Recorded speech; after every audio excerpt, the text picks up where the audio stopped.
Hey everyone, welcome back. We're going on a deep dive today, and well, it's a fascinating topic. Oh, yeah. Yeah, it's all about money and energy. Uh-huh. Now, you might be thinking, huh, what's the connection there? Right.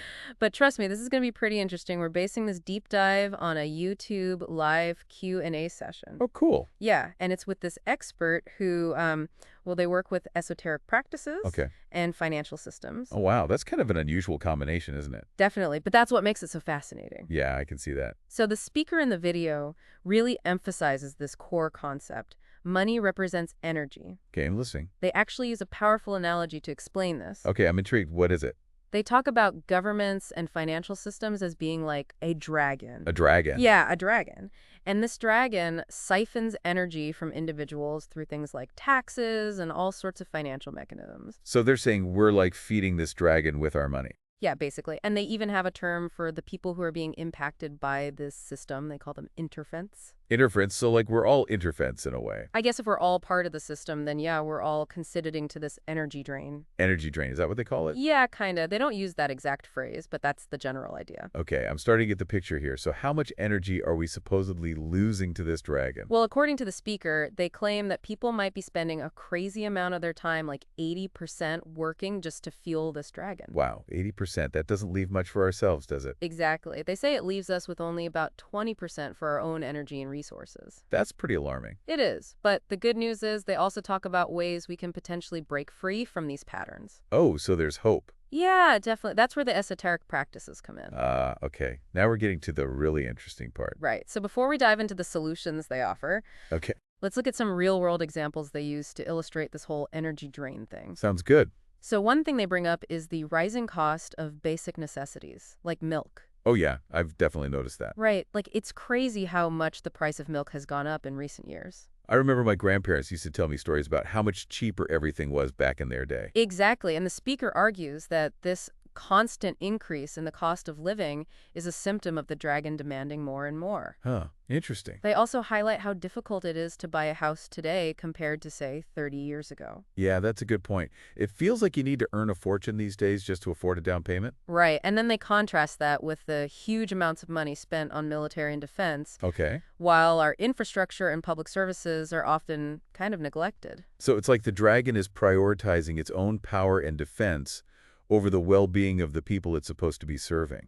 You could definitely interpret it that way. And it's interesting because during the YouTube live Q&A, there were all these different opinions from the viewers. Oh, really? Yeah, some people totally embraced this whole dragon analogy, Makes sense. while others pushed back and argued that taxes are necessary for society to function. Yeah, that's a valid point, too. Right, so it's clearly a complex issue with no easy answers. It is, but it's definitely thought-provoking, isn't it? Definitely. Even if we don't buy into the dragon metaphor completely, it does make you think about where all our money and energy is going and if it's really serving us. I agree.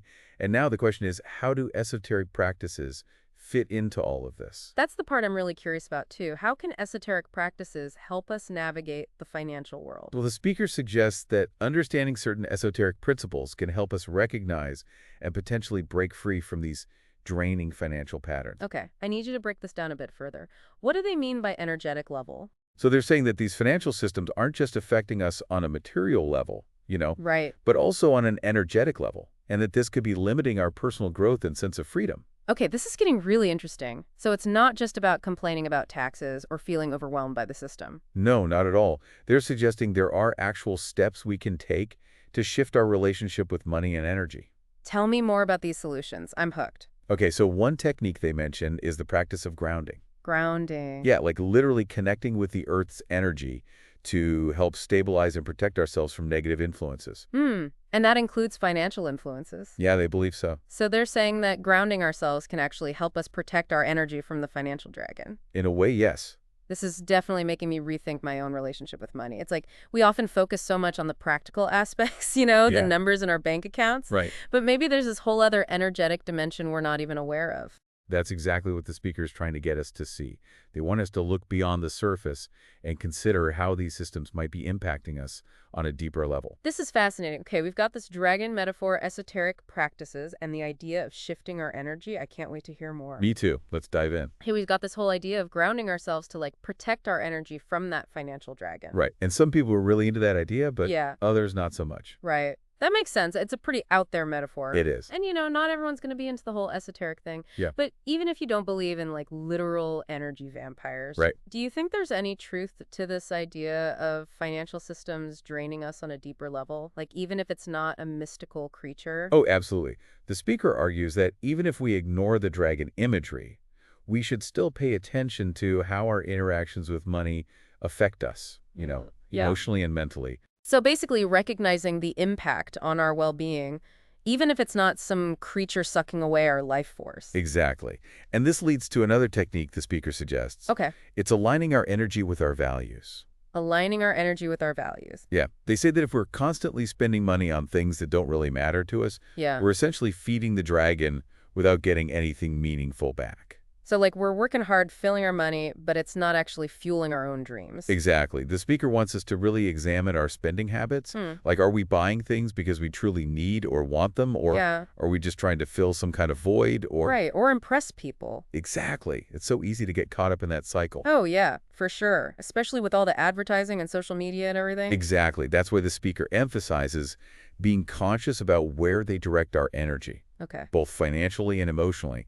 It's not about depriving ourselves, Right. but making choices that actually energize us instead of drain us. So how do we even figure out what truly aligns with our values when it comes to spending? Well, they suggest starting with self-awareness. Okay. Pay attention to how you feel when you're dealing with money. Like, do you feel empowered and joyful, or Yeah. stressed and anxious? Are you Right. buying things because you genuinely need or want them, or Okay. are you trying to fill an emotional void or impress others? So it's like taking a moment to check in with yourself before you buy something. Exactly. And by tuning into those feelings, we can start to recognize patterns and make better choices about where our energy and resources are going. This all ties back to the idea that money is a form of energy, right? Exactly. And the speaker also talks about cultivating an abundance consciousness. Oh, yeah, I remember that term. What does that actually mean? It's basically a belief that there's always enough to go around. Okay. Like, instead of feeling like we're fighting for a limited piece of the pie, Yeah. we recognize that the pie is infinite and there's plenty for everyone. So it's not about hoarding resources or competing with others, No, not at all. but recognizing that there's this boundless source of wealth and opportunity available. Exactly. And they believe that having this mindset is crucial for breaking free from that feeling of being drained. By the dragon? Yes, by the dragon, or in more practical terms, by the pressures of the financial system. Because if we're constantly operating from a place of scarcity, then Yeah. we're more likely to make bad financial decisions. Exactly. And they offer several practices for cultivating this abundance consciousness. Okay. Like what? Things like gratitude practices, visualization techniques, and affirmations. I've heard of those, but how do they apply to finances? Well, let's take gratitude practices. Okay. Instead of focusing on what we don't have, we focus on what we do have. Okay. Whether it's a roof over our heads, or Yeah. loving relationships, or even a good cup of coffee. So just appreciating what we already have. Exactly. And the more we practice gratitude, the more we shift our energy from lack to abundance. Makes sense. The speaker also talks about releasing limiting beliefs. Limiting beliefs. Yeah, things like, I'll never be wealthy, or money is the root of all evil, or even, I'm just bad with money. Oh, okay. These beliefs, if we hold on to them, can actually become self-fulfilling prophecies. Because we make choices that reinforce those beliefs. Exactly. If you believe you're bad with money, you're more likely to make careless decisions. Hmm. But if you believe you're capable of managing money well, you're more likely to make choices that support that belief. So it's like our thoughts create our reality even with finances. That's a key principle they emphasize. And they suggest techniques like affirmations, visualization, and energy work to help us release those beliefs. So it's not just about changing our actions, but also our mindset. Absolutely. Our thoughts and beliefs have a huge impact on our external reality. This is a lot to take in, but it's fascinating, and I'm sure our listeners are eager to hear more about those techniques for releasing limiting beliefs and getting our energy back from the dragon. There are definitely some interesting techniques to explore. Yep. After a quick break, we'll dive into those practices and give you some tools to reclaim your energy and create a more empowered relationship with money. All right, so let's talk more about those techniques for shifting our energy and mindset around money. The speaker in the YouTube Q&A had some interesting approaches. Yeah, they did. And one thing that really stood out to me was their emphasis on affirmations. Affirmations. Yeah, it might sound simple, but they believe that the words we use can actually have a big impact on our financial reality. So it's not just about thinking positive thoughts, but using specific phrases to reprogram our beliefs about money. Exactly. Like instead of saying, I can't afford that, Right. they suggest saying things like, I am open to receiving abundance, or money flows to me easily and effortlessly. So we're replacing those old limiting beliefs with new empowering ones. Exactly. And they recommend incorporating these affirmations into our daily routine, like maybe repeating them in the mirror or writing them down. Okay. What about visualization? How does that work when it comes to finances? The speaker encourages us to create a clear picture in our minds of our ideal financial situation. Hmm. It's not just wishing for more money, but actually seeing and feeling ourselves living in abundance. So, like visualizing myself, paying off all my debt, living in my dream home, or traveling the world. Exactly. The key is to engage all your senses. Imagine what you would see, hear, smell, and feel in that reality. Interesting. So it's like creating a blueprint for our subconscious mind to follow. That's the idea. And they emphasize consistency, like practicing these visualizations daily, even for a few minutes. Okay, so we've got affirmations, visualizations. What about that energy work you mentioned? Ah, yes, that's not for everyone.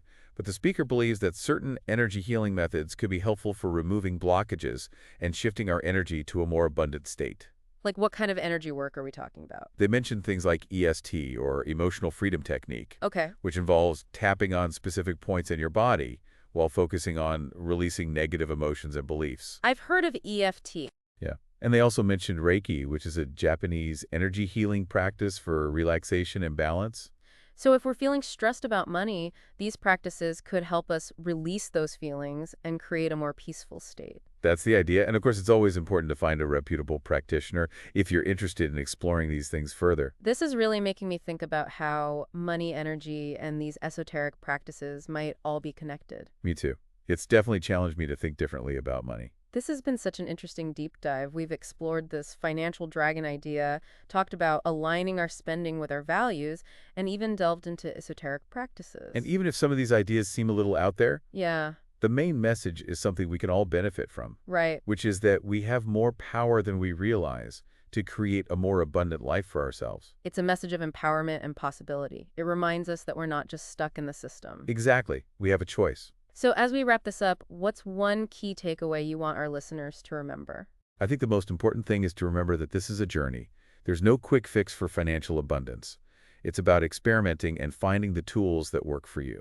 This has definitely given me a lot to think about and feeling inspired. That's great. Thanks for joining us on this exploration of money and energy. Until next time, keep questioning, keep learning, and keep diving deep.